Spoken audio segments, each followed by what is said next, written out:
안녕하세요. 미래책방에 오신 독자 여러분. 저는 신인상입니다. 오늘은 여러분에게 좀 미래지향적인 책으로 찾아뵙겠는데요. 위험한 일본 책이라는 책이고요. 근데 책 제목과 달리 전혀 위험하지 않다고 생각하거든요. 그래서 그 이야기를 좀 말씀드리려고요. 수많은 일본 관련 책 중에 이 책이 저는 제일 좋았어요. 저는 뭐 중국 관련 책도 아마 제일 많이 볼 것 같고 미국 관련 책도 많이 보고 워낙 책을 많이 읽으니까 미래에는 결국엔 그쵸. 우리의 주변인 뭐 중국이나 일본 그리고 북한 관련 책도 굉장히 열심히 읽거든요. 이런 우리나라는 필연적으로 지정학적으로 그쵸. 예, 그리고 무역적으로도 그렇게 국제관계를 그쵸. 예, 등한시했다가는 예, 조선시대의 그 꼴 날 수도 있어서 저는 우리가 좀 더 국제 문제나 국제 외교 그리고 이런 게 더 관심이 있어야 된다 생각이 드는데 그래서 일본이 글쎄요, 그쵸, 가까고도 먼 나라라고 불리잖아요. 그래서 일본 관련 책들이 극단적이긴 한데요. 이 책이 저는 이제 뭐 사실은 뭐 친일도 아니고 반일도 아니고 되게 중립적으로 그리고 워낙 내용이 좋아요. 그래서 돋보이는 책이라고 생각해서 여러분들에게 좀 이 책을 권하는 책입니다. 여하튼간 어, 극단적인 반일주의자가 보면 되게 불편한 내용도 많고 좀 뭐 극단적인 친일파들이 볼 때도 좀 불편한 점이 있죠. 딱 그래서 중도에서 굉장히 합리적으로 쓴 책이에요. 박훈 교수야말로 진정한 일본 전문가. 일본은 무시하면 안 되는 이유. 근데 예전에 사실 우리가 솔직히 말하면 일본이 우리보다 한 150년 동안 너무 잘 나갔었잖아요. 그래서 1900 제가 볼 땐 20세기 시작할 때까지 진짜 우리는 일본을 부러워하고 일본이 염치나가처럼 그쵸, 어떻게 보면 우리나라 보수 정권에서도 어떻게 반일 감정을 이용해서 하나로 모으고 국민 통합을 위해서 좀 그랬던 측면이 분명히 있어요. 물론 그때는 이제 그 공산주의에 대한 반대 이런 것들이 북한에 대한 반대가 더 컸지만 여하튼간 그래서 좀 뭐랄까 겉으로는 좀 일본을 무시하면서 속으로는 좀 뭐랄까 두려워하는 그런 정서가 있는데 하여튼간 요즘에는 전반적으로 일본을 무시하는 풍조가 좀 세졌죠. 그러니까 왜냐하면 집단 그러니까 적으로는 모르겠지만 이제 지성들은 일본 전문가가 별로 없고 일본을 알려고 하지도 않고 일본 그런 왜냐 일본은 이제 더 이상 그쵸 지는 해라는 얘기죠. 일본은 이제 저출산 고령화 특히 고령화 문제 때문에 일본에게 미래가 없다 뭐 이렇게 생각하시는 분들이 많아가지고 그래서 그걸 박훈 교수는 일본을 무시하는 건데 일본을 무시해서 안 된다 이런 쪽으로 일본은 절대 친일 지일파랑 뭐 일본을 뭐 개인적으로 일본에서 공부를 하셨으니까 서울대 동양사학과 나오고 동양사학 중에서 중국사가 아닌 일본사를 택한 다음에 일본에서 공부를 하고 일본에서 강의도 했으니까요. 지금은 이제 한국 서울시립대에서 교수님으로 계신 역사학과 교수로 계시는 것 같은데 그래서 진정한 일본 전문가를 제가 한 사람만 꼽으라면 이 박훈 교수 같아요. 예, 정말 음, 그리고 이제 정말 일본에 대해서 많이 알고 그리고 뭐 그러니까 사실 많이 알고 관심 있다는 건 일본에 대한 애정이 있다는 거겠죠. 예. 그래서 일본이 잘못은 잘못대로 일본에게서 배울 점은 배울 점대로 그런 제가 볼 때는 어떤 중도와 어떤 그리고 보수 요 좀 더 아우르는 스펙트럼에서 조금 더 그렇죠. 예, 많은 사람들이 좀 지지할 것 같은데요. 그러니까 일본 이야기는 최근 극단적인 친일과 또 사실 극단적인 반일 이렇게 나뉘는 경향이 있어요. 근데 전반적으로 중국에 대해서는 다 반대하는 것 같고요. 그리고 미국은 압도적으로 친미가 많고요. 예, 그런 상황인데 이제 북한 김정은 정권에 대해서도 사실 압도적인 반대가 많죠. 근데 일본은 좀 극단적인 친일과 아주 극단적인 반일로 나뉘는데 그 이유가 뭘까? 그래서 저는 이런 생각을 하고 항상 궁금했는데 저는 뭐 극단적인 반일파 아니고 뭐 사실 저는 일본을 좀 좋아하고 일본적인 관심도 많고 일본의 뭐 투자라든지 일본의 어떤 그래 특히 문학이라든지 뭐 애니메이션 이런 것에 관심이 있지만 그렇다고 제가 일본이 과거 저질렀던 잘못을 내가 이제 뭐 옹호하거나 그러고 싶진 않거든요. 그래서 저는 약간 뭐 이제 뭐 반일주의자들, 민족주의자들 국뽕에게 볼 때는 조금 제가 친일파적인 그런 요소가 있는 것처럼 보이지만 하여튼 저는 중립을 좀 지키려고 그러는 편이에요. 저는 우리의 극단적인 국뽕은 이 박훈 교수도 굉장히 비판적인데 저도 굉장히 싫거든요. 그래서 그러다가 보니까 20대, 30대들은 별로 반일 감정이 그렇게 크진 않거든요. 40대, 50대들 비해서. 예. 근데 40대는 조금 얇은 것 같고, 50대랑 60대 초반, 요 세대가 일본 간에 되게 부정적이에요. 특히 50대가 가장 부정적인 것 같습니다. 예. 왜냐하면은 저는 386 세대로 586 세대로 지금 50대니까 50대 일본 어렸을 때 본 일본 만화부터 착해가지고 일본은 너무 잘 사는 나라고 그래서 부럽고 그리고 좀 뭐랄까 좀 컴플렉스가 있었거든요. 근데 그 차이예요. 그래서 20대 30죠. 그러니까 20대는 40대들은 일본을 좋게 생각합니다. 귀여운 아날로그의 나라로 표현을 해요. 왜냐 거기는 사실 일본은 사실은 일본이 90년대에 손정이 소프트뱅크 등장하고 할 때만 하더라도 디지털에서도 굉장히 강자가 될 줄 알았는데 일본이 역시 저출 고령화 때문인지 30년 동안 그야말로 이제 그냥 제자리 걸음할 때 우리는 엄청나게 성장을 했죠. 그래서 그런데 여전히 그죠 여름 뭐 팩스가 통하고 그리고 전통 그리고 일본은 우리나라에서 아시겠지만 일본으로 가장 여행을 많이 떠나잖아요. 1위부터 5위까지가 다 일본일 거예요. 그래서 전 세계 일본이 관광에서 세계 거의 1, 2, 4투인데 아마 3분의 1, 4분의 1 정도가 한국 관광객일 거예요. 그 정도로 아니 그러니까 일본을 우리나라 사람들도 겉으로 욕하는 것만큼 뭐 속으로도 욕하진 않는다. 그렇다고 생각하시면 되는데 20, 30대는 좋게 생각하는 사람들이 많습니다. 그냥 귀여운 아날로그의 나라예요. 지금 보면 애니메이션 때문일 것 같은데요. 예. 근데 여전히 50대들이나 40대 중반 이상의 세대는 과거사를 반성하지 않는 나라, 괘씸한 나라, 배은망덕한 나라, 뭐 이렇게 생각하는 거죠. 근데 다 일리가 있는 얘기라고 생각이 들어요. 그래서 이 책과 정반대 관점에 있는 분이 이분이 누구냐면요. 이분은 이제 원래 처음에 그렇게 반일적이진 않았어요. 이분은 3프로에 나오는 강연도 여러 번 봤거든요. 네, 이제 약간 진보적인 경제학자긴 하시죠. 예, 서울대 이제 경영대 나오시고 일본의 뭐 축구배 대학에서도 이제 교수 생활을 하셔가지고 일본 경제 전문가인데 김현철이 소장이라고 그래서 여러 번 나오다가 근데 최근 들어서 급격하게 일본에 대해서 부정적인 저거를 주장을 펼치시는데 이분의 주장은 바로 일본이 온다라는 책으로 저도 이제 곧 이 책을 다음으로 읽을 책인데 이거거든요. 이제 지금 미중 간의 갈등은 일본이 쉽게 말하면 조장한 거다. 교묘하게 갈등을 이용하고 소위 말하는 한반도에서 제시 전쟁이 터지길 원한다고 하는 건데 그건 좀 설득력이 떨어지는 게 아닌가. 우선 일본이 그럴 힘이 있고 미국이 바보가 아닌 다음에 그쵸 일본의 그쵸 자기네 국위에 봤을 때 중국이 그 절대적인 어떤 위험이라고 생각할 리스크라고 생각해서 저거 하는 거지.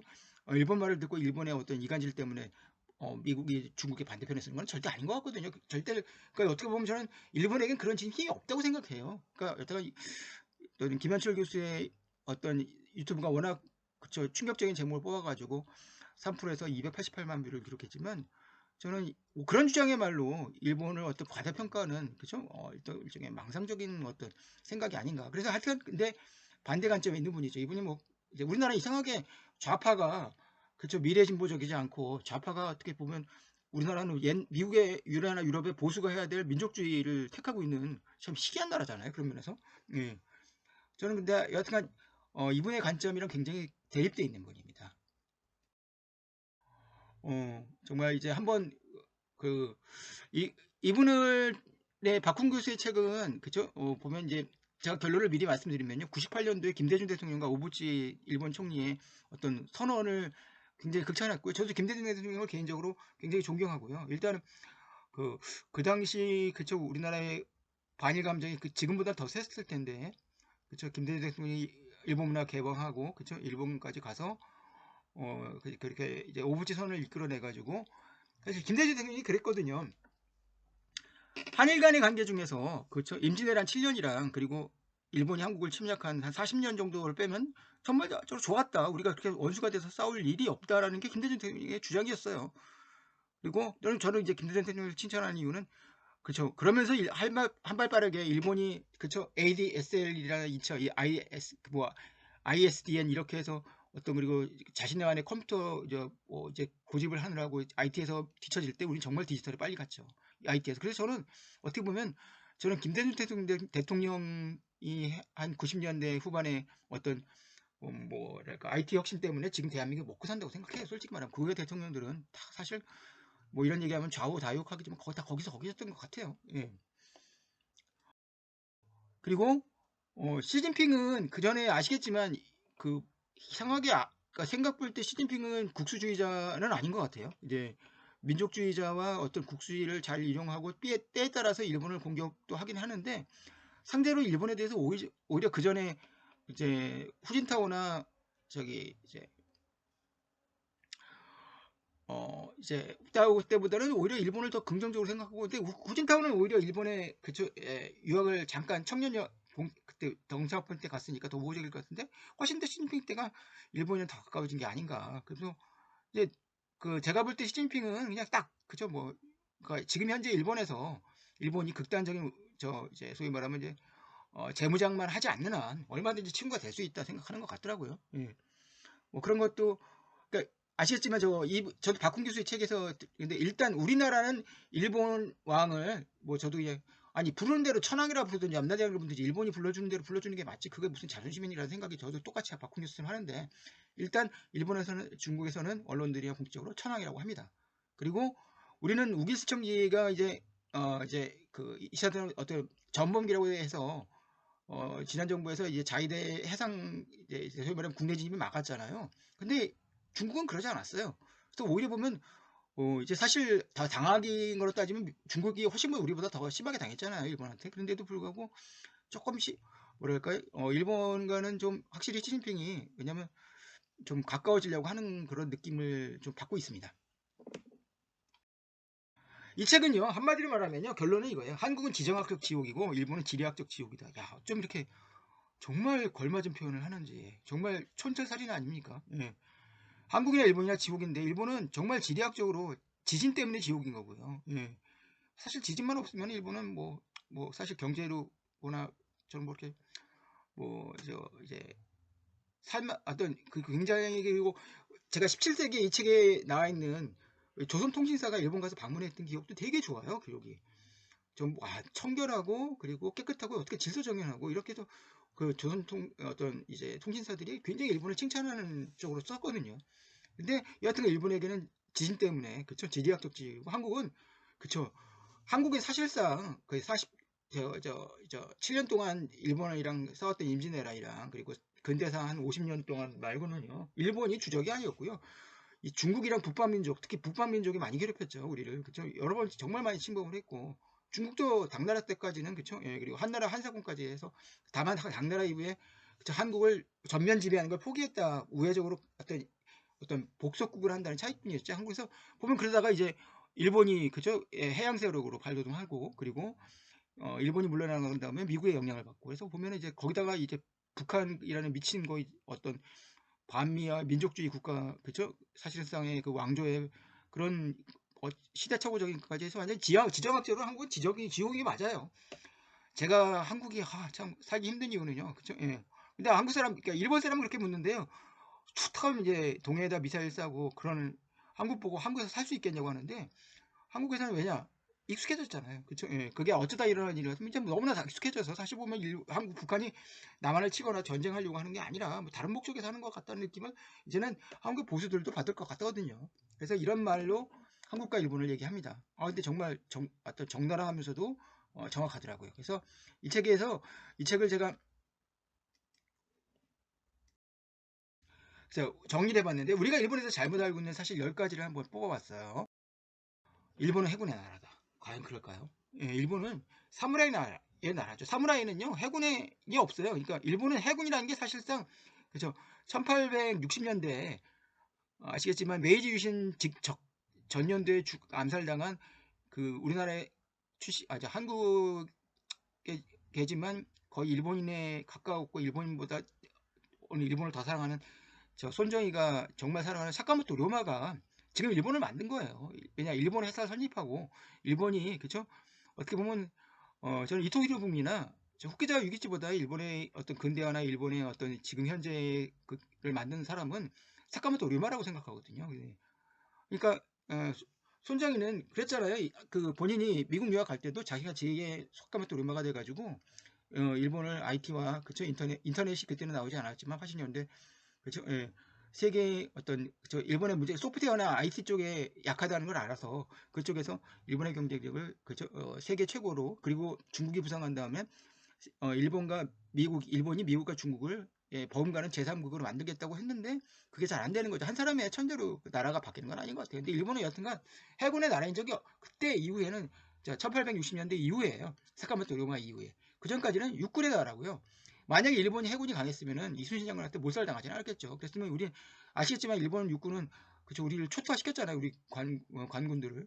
그걸 생각하면은, 그쵸, 만약에 해군을 통해서, 아니야, 해군이 우리가 그야말로 이순신 장군이 없었다면은, 그냥 보급선부터 시작해서 완벽하게, 그쵸, 그때 우리는, 그쵸, 아마, 물론 이제 독립을 다시 쟁취할 수 있겠지만, 왜냐면 지배할 땐 힘들잖아요. 예, 그래서 하여튼간, 일본은 해군의 나라인 적은, 그쵸, 그래서 뭐, 일본은 2차 세전 때는 정말 해군이 대단을 했겠지만, 그것은, 그쵸, 예, 일본이, 그쵸, 사카모토 루마라는 인물을 만나고 나서 이후의 일입니다. 일본은 육군의 나라입니다. 그래서 그 전통이, 아시겠지만, 도저히데키라는 2차 세전에서 히틀러를 따라가지고, 예, 또 일본 군부 실세도 육군 대장 출신이었잖아요. 육군 장군 출신이었잖아요. 일본은 해군의 나라가 아니라는 얘기. 일본은 강화도 조약이고 치밀하게 조선 병합을 준비했다. 이게 우리가 알고 있는 상식인데 이게 아니라는 거예요. 진짜 우왕좌왕하고 발팔집항했어요.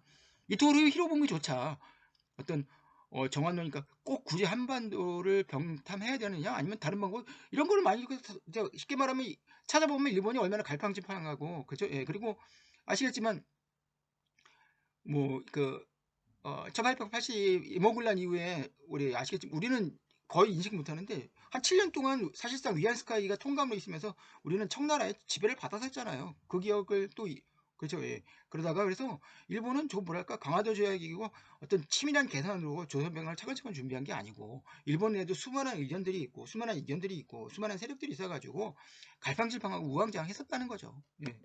그리고 그리고 일본은 우리가 오타쿠 세가 제일 많이 떨어져. 그리고 히키코모리. 그래서 개인주의가 강한 거. 고립. 그거는 근대 그쵸 나타난 일탈적인 현상이고요. 일본은 기본적으로 공동체주의가 강한 나라입니다. 예, 기본적으로 일본은 저는 일본이 공동체주의가 강한 건 지진이라는 어떤 자연재해를 일상 맞이하면서 그죠. 협력해야 된다는 것이 한 가지고 두 번째 이유는 천황 때문인 것 같아요. 천황이 아시겠지만 장례들 주장은 2700년이지만 우리가 봐도 최소 1500년 동안 어떤 쭉 이런 일가가 왕이 된 사례는 일본밖에 없어요. 그쵸? 예. 뭐 오스만 투르크도 몇백 년 안 갔고 500년을 넘는 왕조도 우리도 사실 없잖아요. 그쵸? 500년이 좀 안 되니까. 그러니까 어떤 그런 끔찍한 거지만 어떻게 보면 그러다 보니까 천황이 하나를 묶어주는 거예요. 진보든 보수든 나이 들었든 젊었든 그래서 일본은 천황제 지지율이 95%가 넘는 나라거든요. 그래서 어떤 일본은 그런 면에서 한국보다 훨씬 더 공동체주의가 강하고 그래서 일본은 훨씬 갈등이 적죠. 국가적으로 사회적으로. 한국은 정말 갈등이 많은 나라고요.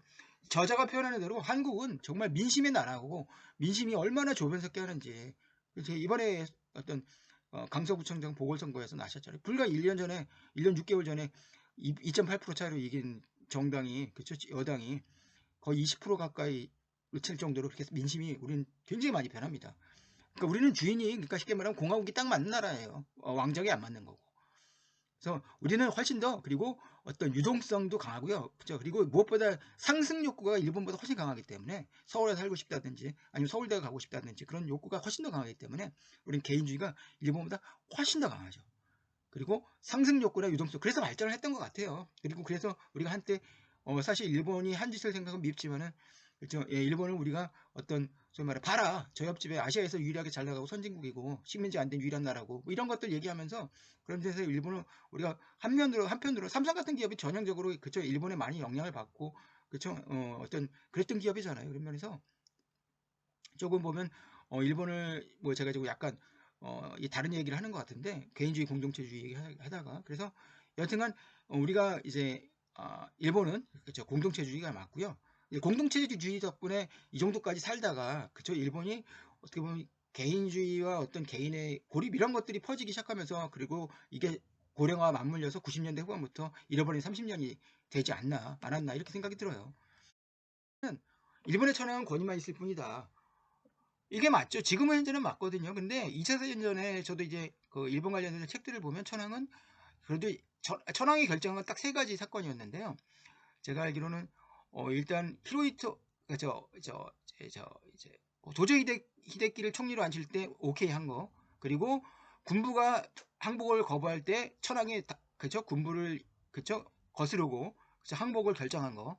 그리고 그 37년도 예, 어떻게 보면 이제 그때 고뇌 수상이 있을 때는 좀 뭐랄까 이제 이제 일본이 중일 전쟁 일으키기 전 쿠데타가 있었잖아요. 예, 쿠데타를 그쵸 인정하지 않았던 것, 뭐 그런 것들 딱 세 번 있었다고 하더라고요. 그렇지만 제 생각에는 1860년도부터 시작해서 권력도 분명히 있었던 것 같아요. 히로히토까지는. 근데 그 후에 지금 현재 천황들 아키히토나 그쵸 지금 그 천황에는 권위만 있다고 할 수 있겠죠. 근데 하여튼 일본은 천황제를 이해해야 일본이라는 나라를 이해할 거예요. 어떻게 보면 일본의 천황제를 가장 많이 베낀 나라는요, 그쵸, 북한의 김일성인 것 같아요. 예.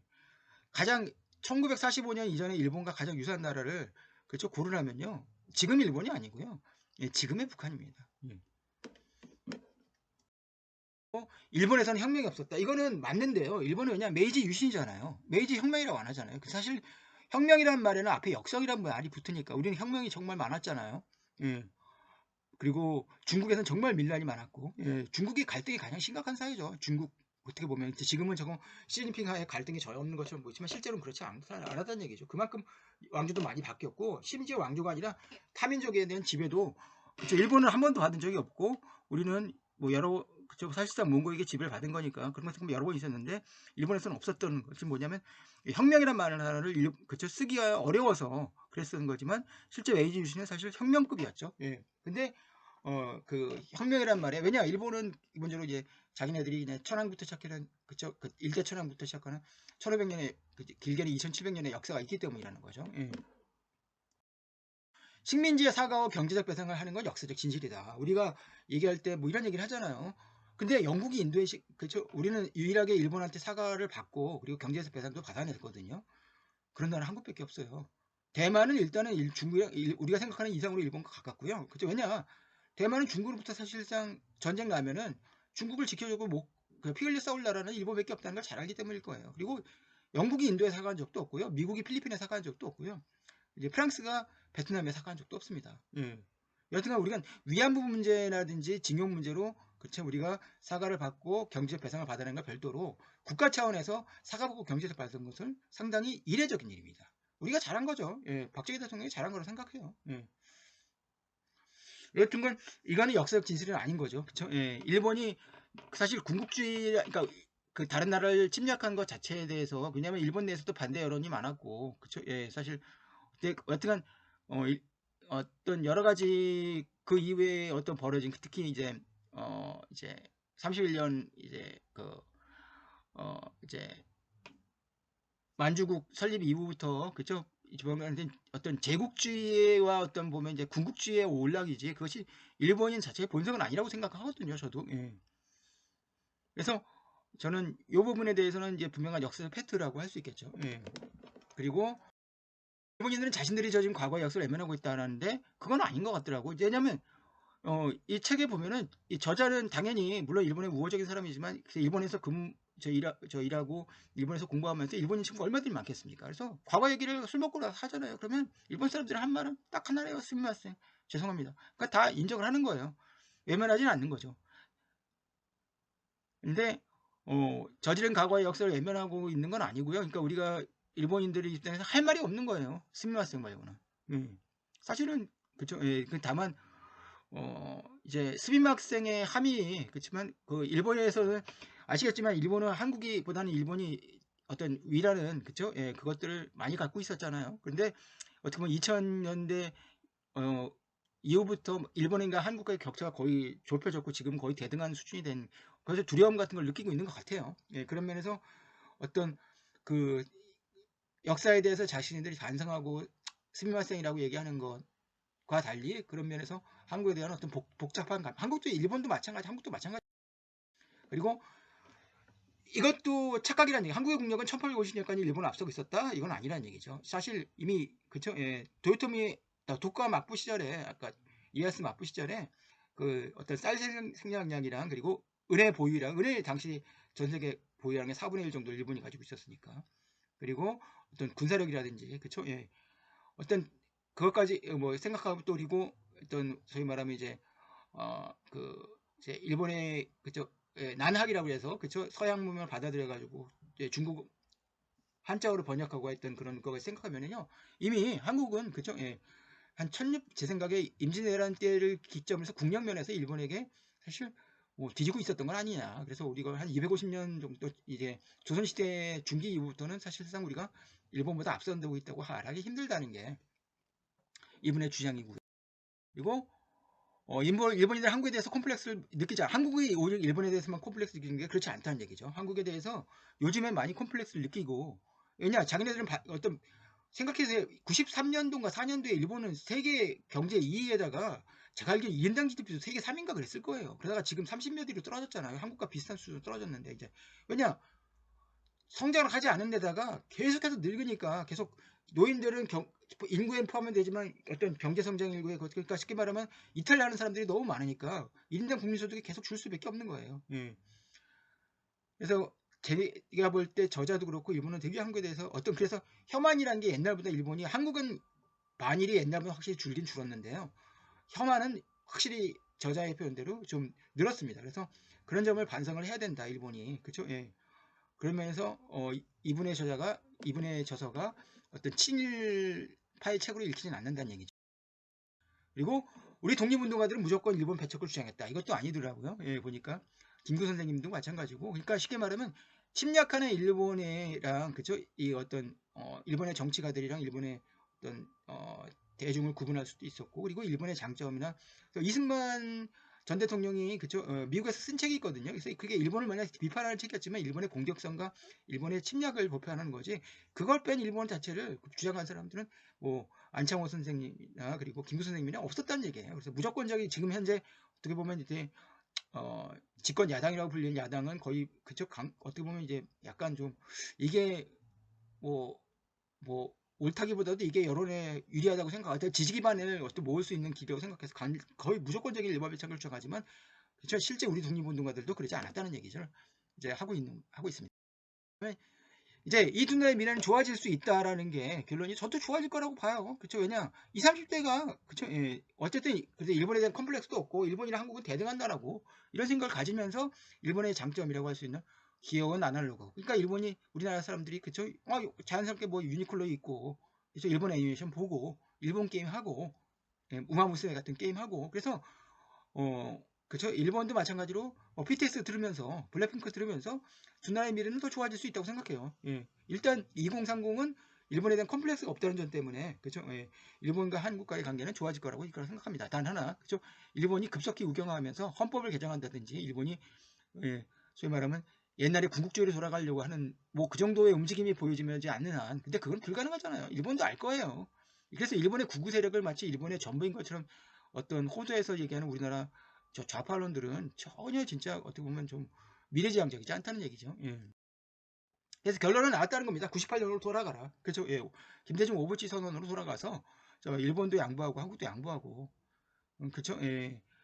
저는 지금 정도 정부가 뭐 이렇게 저는 이제 정부가 많이 비판을 받고 있지만 지금 정부가 그렇게 뭐 친일 정부라고 생각하지는 않거든요. 그래서 보면 어쨌든 우리가 사실은 보면 한미 관계를 중심 움직이다 보니까 미국이 관계에서 원하는 측면도 있고 그래서 한미일이 여하튼간 아시겠지만 우리나라 사람들이 뭐 물론 중국은 쉽게 말하면 이런 말이 있잖아요.